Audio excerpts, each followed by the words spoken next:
Well, here we are at the end of the first day of phase two of writing my first fantasy novel.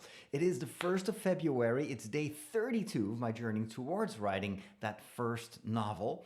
And I'm happy to say that it went really, really well, beyond my expectations. Let me tell you what I did. So this morning, I woke up at 6. Actually, I stayed in bed a little bit longer, but while I was still under my warm blankets, I was already thinking about the story. So I was basically working. Got out of bed like a quarter past 6, made me some coffee, and I just sat here in the winter office in my pajamas, and I started writing because that was the mission. I have to start writing a certain number of words every single day. And if I do that, by the end of the month, I will have 60,000, 70,000 words, which is something that I can work with then for draft 2, draft 3, draft 155. And then, we'll see how that goes. So what did I manage to write today? Well, my entire novel is going to have, at least that's the planning right now, around 40 chapters. And today I wrote the prologue. Now, I've already shared the story of the prologue multiple times, actually, in these videos, and even during my live stream, it went really in depth. But like planning, coming up with the outline and the ideas, that was something totally different from actually writing the prologue, knowing already where I want to go with the story. And it was such a strange but also exhilarating experience.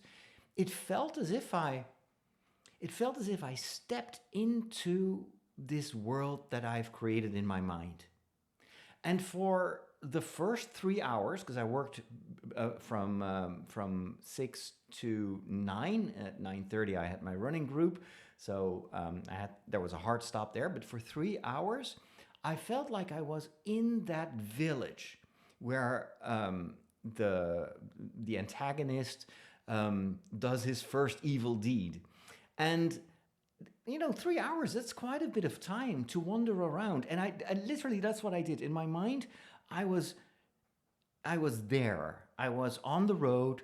I was looking at the sky. It started to thunder. You feel the rain. And I imagined how that must have felt. And that's what allowed me to write it down. And then I follow, so I'm taking like, third person narrow POV. So I'm kind of really following close to the character of my antagonist, and I see what he sees. I didn't go into his mind because I do want to keep that for much later. So I'm just observing what he does and what we can all see if we were there. So, and it's also because I still want to keep a bit of a mystery around his actions and why he does that. I struggled with, am I going to give him a name right from the start or not? And so at first I started to write about this hooded figure, but then I got pretty quickly fed up with constantly talking about the hooded man and the hooded person. And like, there's only so much that you can do with someone that we don't know in a cloak. And so I went back and I was like, you know what? I'm just going to give him a name, but it's going to be a different name from the one that we get to know him by much later in the story.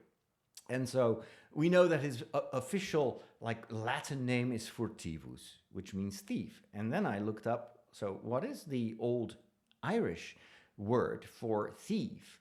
And now, of course, I'm blanking out because my old Irish is not what it has been, but I can look it up right here in my notes. Let me just go to this page and where's the first chapter? Yeah, so it's basically, now I forgot how to pronounce it. Like for every single name, I had to look up the official pronunciation, and it is Gwaith. So Gwaith, that's not how you spell it, but Gwaith is Old Irish for thief. So we follow Gwaith, And then I described the whole. I have to prevent this monitor from switching off because I've been writing another 3 hours. Um, so we follow Gwaith. There's this whole interaction with the story mage. But once I was in the inn and I visualized what it looked like, all of a sudden, things that I had that I came up with earlier didn't work anymore, and it didn't make sense. And there were other clues in the world that I saw that gave me ideas for how to tell this story well. And so at one point we dive into this story spell, and we get this confrontation with a monster, and all of a sudden everything fell into place because I suddenly just understood why the story mage was there. And it turns out that these story mages they are monks, right? They're scribes of a certain age. They no longer work on the codex because their eyes are not as good anymore. But instead, they are sent out into the country, but they return to the monastery every day, or however long their journey takes.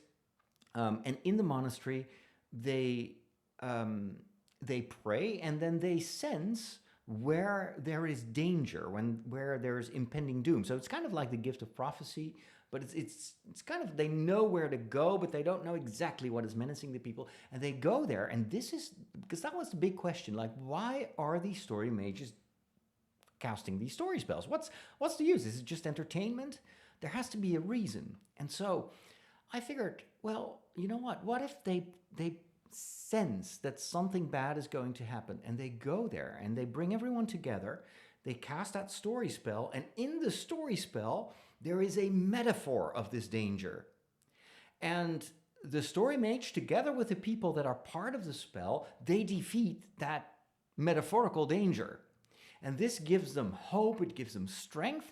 It may not even come to pass what he saw in his vision, but if something bad happens, then at least in the story spell they will have already learned what to do.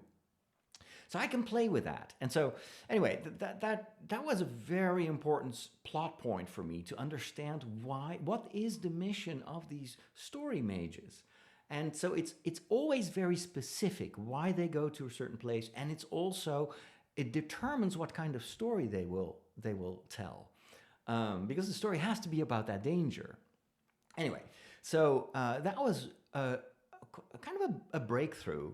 And then also, while writing, I started to understand, and it's so funny how that works, I started to understand Gwaith, or Furtivus, a little bit better. And at one point, I have him go on a monologue where he is pacing back and forth in front of this mage who is in trance, doesn't hear him. And he rants, and he's like, "You are robbing people from their agency. Look at how vulnerable the people are. I could just take this," and then he takes like a rod that is used to stir up the fire in the center of the hall, and I could just burn someone, and they wouldn't even feel it. You put these people in danger. This was the moment that I started to realize that not only did I have to write the story, but I needed to open another document to add notes, to later on remember why certain things happen and what is the backstory of that, because that needs to be told later on. And so here I developed a little bit of backstory for Furtivus, for Gwaith. Why is he so upset with these story mages? Where does his hatred come from? He's not just a bad guy. And the backstory right now, and this may change, is that actually he is the son of a story mage. But it is a story mage who defected, who broke his vows, and he fled the monastery and used the incredible magical power of storytelling to lure women into his claws. And that is how he seduced Gwaith's mother. And so he was born, but his father continued to just use this magic and have one relationship after another with other women. And so this hatred for story mages and for the power that they have to submit people to that spell, what he projects onto that is you make people vulnerable. And you are doing to these people what my dad did to these women and to my mother. And I won't let you. So it gives the antagonist an extremely personal, powerful reason to fight these story mages. All that came to me this morning in these 3 hours. And and so I had that document with notes, and then I had a second document open, and that's where I wrote down all the historical data that I'm using in the story. So, you enter an inn, it's the 6th century in Ireland. What does that look like? And so I had basically 3 columns. I thankfully have a widescreen monitor. I can actually show you what I have if I turn this camera around. Can I? Yeah, there you are. So this is my widescreen monitor. And here on the left, how do I do that? That picture is in the way. Anyway, here on the left is this is my research window. So this is where I Google, it's where I use Copilot to just find me information about those Middle Ages. In the center is my story. And then here on the right are 2 documents. Here are the notes, my historical notes, and here are the notes, the story notes, like the backstory that I'm developing. There you are. Let's put this back. There we go. Now, the reason that I have the kind of temporary cover projected here on my left, is it on my left? It's on your left, my right. Anyway, is that these 5, I've always wondered, who are these 5 people? And at first I thought, okay, it's going to be obviously Tim, Elara, it's going to be Fortivus, and then I kind of was uncertain. It could be these 2 women could be the 2 pagan witches that they encounter later on, or it could also be family. This, when I was writing the first chapter after the prologue, and I did that this afternoon, so I went running, came back, had lunch, and then at 2 o'clock sat down here again and wrote for another 3 hours. And I wrote the first chapter, not like in its definitive form, but it was mostly like describing the events, what needs to happen in this first chapter. And of course, the first chapter introduces us to our protagonists in their common world, the world as it is before the call to adventure. And so we see them in a monastery, and we get introduced actually to 2 family members, and those are going to be very vital later on for the call to adventure, for the decision for them to leave the monastery. Because there needs to be tension between the call to adventure and their desire to actually stay where they are and not leave the world that they are used to. So what is going to force them to step out of that safe world of the monastery? Well, it's very simple. They have a personal stake. And that is, before I continue, I have decided to change the names of Tim and Elara because they're just not justifiable in an Irish world. However, I found, I think, some good old Irish alternatives. And so Tim is going to be, from now on, is going to be Ty. Ty is a very common name in Ireland, but it was already in use in the early Middle Ages. So Ty. And Elara is going to be Orla. And Orla is also a common name, still used in Ireland, not that common anymore, but it has been used over the centuries, and it was already used in the 6th century. Now, the reason I picked those 2 names and not others is that, as you know, those Gaelic names are difficult to pronounce if you just see the word and you don't know how you should pronounce it. And I wanted to have names that are, for someone who isn't familiar with Old Irish or even like Gaelic, should still be able to pronounce it in their minds. That's how I like names to be. If I have to guess what it's pronounced, like, remember Hermione? Like, for years, every time I read the first Harry Potter books, I was like, Hermione, Hermione, and it was only when the movies came out, I was like, oh, it's Hermione. Well, I want to prevent that from happening. So, Ty and Orla have actually family in the monastery. Orla has a sister, a younger sister, who works at the infirmary. And her name is Neve. Now, Neve is a name that you don't spell like that at all. It's Niamh. However, it's such a common name that I am hoping, but correct me if I'm wrong, that people will know how to pronounce that. And so she's basically a nurse, and she loves her work. She's a bit nerdy, but she really loves to work with people. And so she comes to see Tim and Ty and Orla, to tell them that that Ty's brother, who is already at the infirmary because he's always sick, is gesturing something. And it turns out we learn that Ty's brother is deaf. He cannot hear. So he communicates in this sign language that he made up with his brother. And so, but Neve does not understand what he wants to say. And apparently it's urgent, so they're called. And so we get to meet this younger brother who's very weak. But as you know, he has an incredible gift which will be revealed to be extremely important later on. And that is that he's very prayerful, and he can channel saints. He can channel their powers. So anyway, there's this interaction between. We see also how much Ty loves his brother and wants to be there for him, and then, well, his younger brother tells him something that is important for a test that will come later in chapter 4, I think. So anyway, so that's basically. Started writing, and then the last hour, I instead of rewriting the first chapter, I continued to write. What are the story beats of the first 10 chapters of the book, which is basically the first act of the book. And now that I knew where I had kind of the main elements, and I had a clear idea what needs to happen in this first part of the book, that became all of a sudden very easy. So I wrote a few paragraphs per chapter to explain what I need to write over the coming, 7 days. In total, I wrote a little more than 2,500 words. And that's even excluding the historical guide. And I'm thinking, you know what? I'm going to write a secondary book.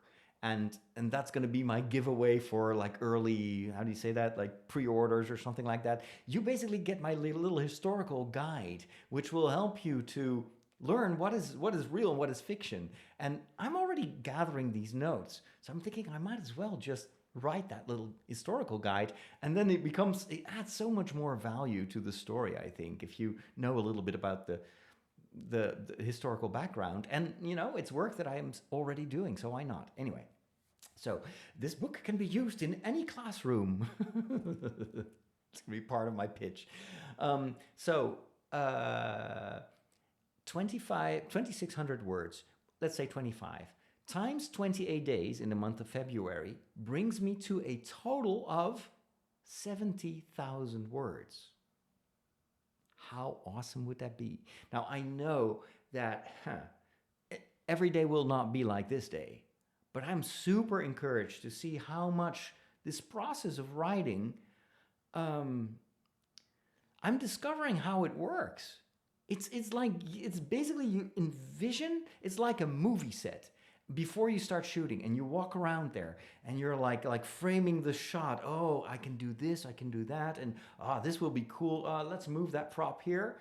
And then you start filming, which in my case is writing. I start typing, and it just flows. It's very easy to write. And it's also much easier than I thought to go back and revise and add details. And it was really an incredible experience and very encouraging. I was also very surprised how easy it was to focus in a total of 6 hours on this first day. So all in all, super positive day, very happy with the results. Also extremely happy that I figured out some important things about the story that I was unable to visualize, to solve in the previous month. That's what I wanted to share with you. Thanks for watching, and as always, let me know your comments and suggestions and corrections.